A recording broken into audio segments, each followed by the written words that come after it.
संक्रांतीचा सण आला की घराघरामधून छान असा तिळगुळाचा दरवळ पसरतो. हिवाळ्यात शरीराला उष्णता देणारे आणि चवीला अप्रतिम असे तिळाचे लाडू हा या सणाचा खास पदार्थ. आज या संक्रांती खास व्हिडिओमध्ये आपण पाहणार आहोत घरच्या घरी अगदी सोप्या पद्धतीने खमंग आणि स्वादिष्ट तिळाचे लाडू कशाप्रकारे बनवायचे. जर वळताना हाताला चटके लागत असतील तर छान अशी साधी आणि सोपी ट्रिक सांगितलेली आहे. तर त्यासाठी व्हिडिओ शेवटपर्यंत नक्की पहा. तर या ठिकाणी सगळ्यात आधी आपल्याला घ्यायचे आहेत तीळ. तर ज्या वाटीने तुम्ही तीळ घेणार असाल तर त्याच वाटीचं प्रमाण आपल्याला गुळासाठी सुद्धा घ्यायचं आहे. तर इथं मी 1 वाटी अनपॉलिश तीळ घेतलेले आहेत म्हणजेच गावरान तीळ. या ठिकाणी तुम्ही पॉलिश तीळचा सुद्धा वापर करू शकतात.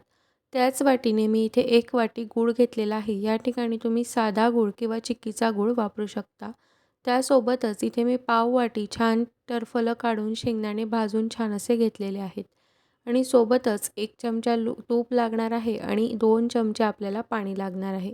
तर इथं मी आधीच या कढईमध्ये शेंगदाणे भाजून घेतलेले होते, तर त्यामुळे तुम्हाला ही कढई अशा प्रकारे दिसत असेल.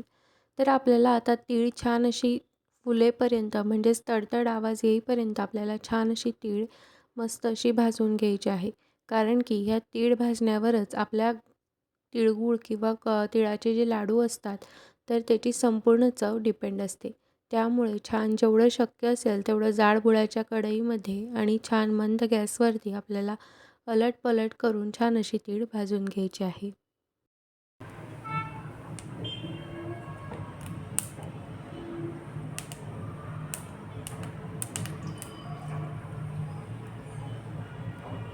छान अशा प्रकारचा तीळचा आवाज यायला लागला, की गॅस थोडासा बंदच करून घ्यायचा आणि कढई जोपर्यंत गरम असते तोपर्यंत तीळ छान अशी 1 ते 2 मिनिट हलवत राहायचं. आता तीळ आपल्याला एखाद्या प्लेटमध्ये छान अशी थंड होण्यासाठी काढून घ्यायची आहे. तर इथं मी तीळ एका प्लेटमध्ये काढून घेतलेली आहे. आता तीळ थंड होतंय तोपर्यंत आपण छान असा गुळाचा जो पाक आहे, तर तो तयार करून घेऊयात. तर त्यासाठी मी या ठिकाणी जे आपण तूप घेतलेलं होतं 1 किंवा 2 चमचे तूप, तर ते मी या कढईमध्ये टाकून घेणार आहे. खरं तर तूप जे आहे तर ते संपूर्ण ऑप्शनल आहे. तुम्हाला आवडत असेल तर टाकू शकतात किंवा नाही टाकलं तरीसुद्धा चालेल. पण तूप टाकल्यामुळे आपले जे लाडू आहेत तर त्यांना छान अशी चमक येते. त्यामुळे जेवढं शक्य असेल अगदी अर्धा चमचा जरी तुम्ही यामध्ये तूप घातलं तरीसुद्धा चालेल. तर या ठिकाणी आपल्याला गूळ जो आहे तर तो संपूर्ण चिरूनच घ्यायचा आहे जेणेकरून पाक लवकरात लवकर छान असा तयार होतो. आता यामध्ये टाकणार आहे 2 चमचे पाणी. त्यामुळे गूळ छान पातळ व्हायला लवकरात लवकर मदत होते. तर इथं 1 वाटीला 1 वाटी म्हणजेच 1 वाटी तीळ आणि 1 वाटी गूळ असं प्रमाण आहे. त्यामुळे आपले लाडू छान असे तयार होतात. वळतानासुद्धा त्रास होत नाही आणि खूप जास्त पातळसुद्धा होत नाही. तर इथं आता व्यवस्थित छान असं आपल्याला गूळ पातळ करून घ्यायचा आहे. कारण की संपूर्ण जी प्रोसेस आहे तर ती आपली गूळ जो आहे तर त्याचा जो पाक आहे गुळाचा तर तो तयार करण्यावर असते. जर तुम्ही खूप जास्त गूळ जो आहे तर तो कच्चा ठेवला तर लाडू अजिबात चांगले होत नाही आणि खूप जास्त पक्का केला तर लाडू खूप कडक होतात की अक्षरशः दगडाने जरी फोडायचं म्हटलं तरी फुटत नाही. तर त्यासाठी व्हिडिओमध्ये एक जी आपली ट्रिक आहे ना सगळेच जण ती वापरतात ज्यावेळेस पाक तयार करतात त्यावेळेस. तर तशा पद्धतीने छान अशी गुळाची गोळी तयार झाली. एक आपल्याला हाताला असं छान जेलीसारखं तयार झालं की गॅस जो आहे तर तो आपल्याला लगेचच बंद करायचा असतो.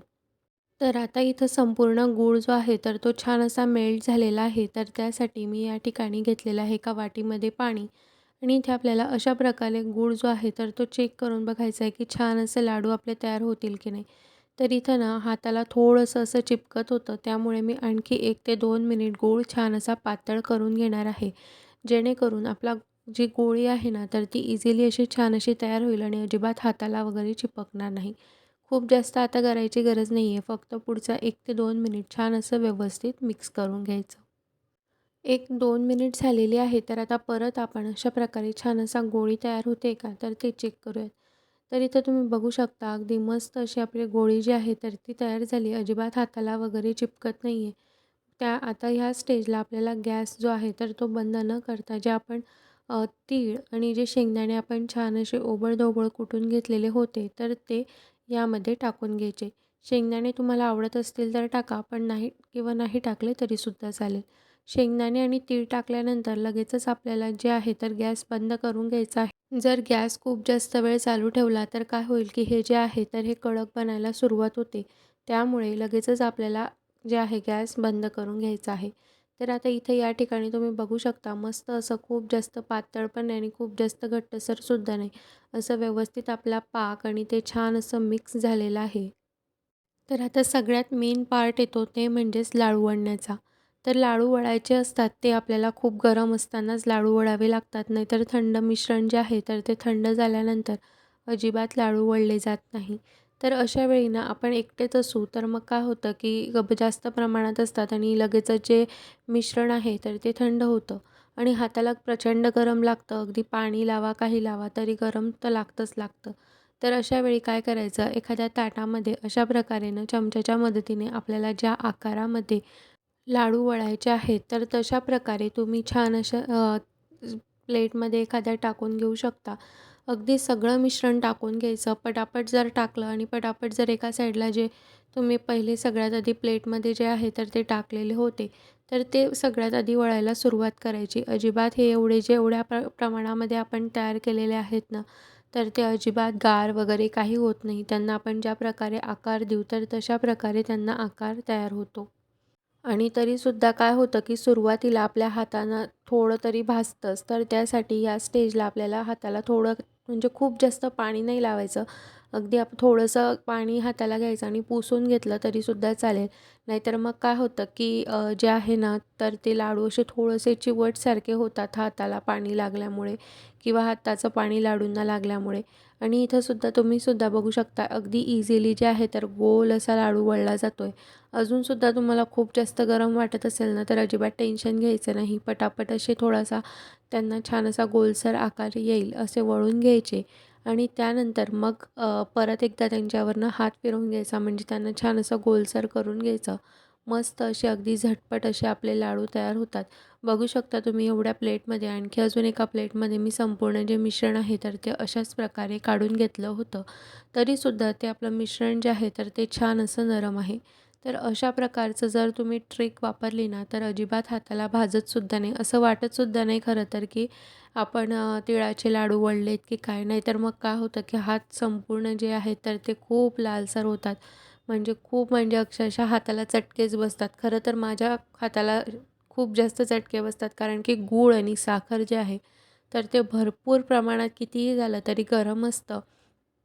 त्यामुळे मग अशा प्रकारची ट्रिक जी आहे तर ती मी वापरली आणि अशा सेम प्रोसेसने मी बाकीचे सुद्धा सगळे लाडू वळून घेतले. तुम्हीसुद्धा ही ट्रिक नक्की वापरा.